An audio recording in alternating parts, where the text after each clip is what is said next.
আজকে একটু আর্লি ঘুম থেকে উঠেছি, কেননা আজকে ভাবছিলাম যে রান্নাঘর এবং বাসাটা ডিপ ক্লিন করব।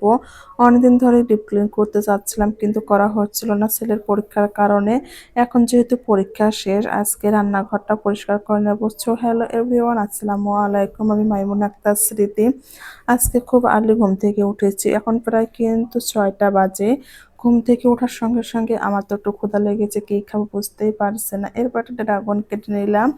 ড্রাগনটা কেটে নেওয়ার সঙ্গে সঙ্গে কিন্তু আমি একটু চাও বসিয়ে দিয়েছি, আর এর মধ্যেই কিন্তু আপনাদের ভাইয়া ঘুম থেকে উঠেছে। যেহেতু আজকে মোরসালিনের পরীক্ষা নাই, আর আমি আজকে মোরসালকে ডাকবো, আর এটা হচ্ছে কালকের একটা ভিডিও, আর আজকে ছাড়া হচ্ছে। এই তো ড্রাগন খেতে খেতে কিন্তু চা গুলো আমার হয়ে যাচ্ছে, আর কাঁচা এর কালারটা যে এত এত সুন্দর এসেছে, দেখে তো অনেক বেশি ভালো লাগছে। আজকে আমি দুধ চা বানাচ্ছি, শুধু অল্প একটু পানি দিয়েছি, বেশিটাই দুধ দিয়েছি। আর চাটা কিন্তু খেতে অনেক বেশি মজার ছিল। খাওয়া দাওয়ার তো ডান, এখন রান্না বান্না করব। অনেকদিন ধরে ভাবছিলাম রান্নাঘরটা ডিপ ক্লিন করব, কিন্তু করা হচ্ছিল না।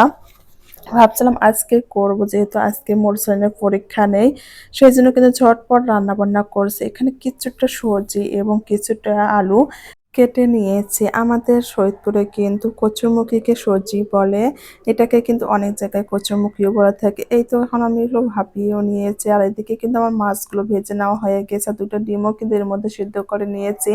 ভাবছিলাম ঝটপট কি রান্না করা যায়, এটাই কিন্তু করছিলাম। ছেলের জন্য যেহেতু ডিম রান্না করবার, আমাদের জন্য মাছ।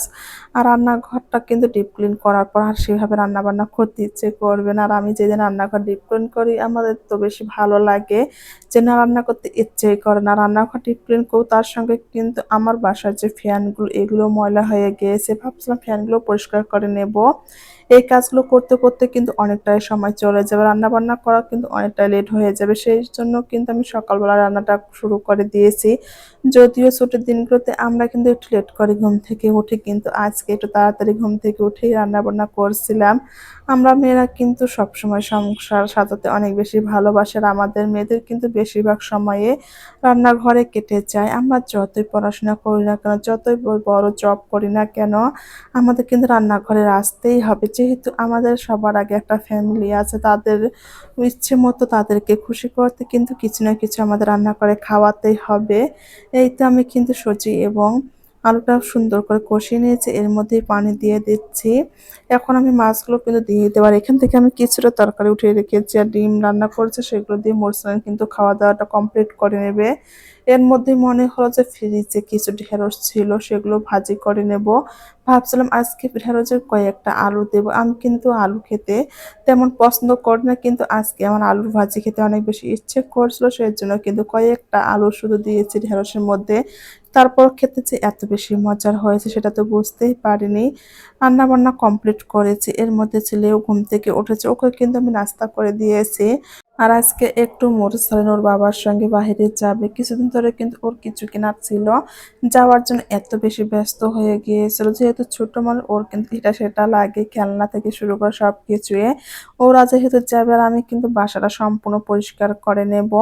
একটা বাসা অপরিষ্কার থাকলে মেয়েদের যে কতটা কষ্ট হয়, কতটা খারাপ লাগে, শুধু মেয়েরাই জানে। এই তো আমার রান্না বান্নার ডান, এখন একটু খাওয়া দাওয়া করব, এরপরেই কিন্তু আমরা কাজে লেগে পড়বো। আজকের ভিডিওটি কেমন লেগেছে অবশ্যই কিন্তু কমেন্টে জানিয়ে দেবেন, আর আমার রান্নাগুলো কেমন হয়েছে অবশ্যই অবশ্যই জানাবেন। আমার নিজের কাছে তো অনেক অনেক বেশি ভালো লাগছে। সবাই ভালো থাকবেন, সুস্থ থাকবেন। আল্লাহ হাফেজ।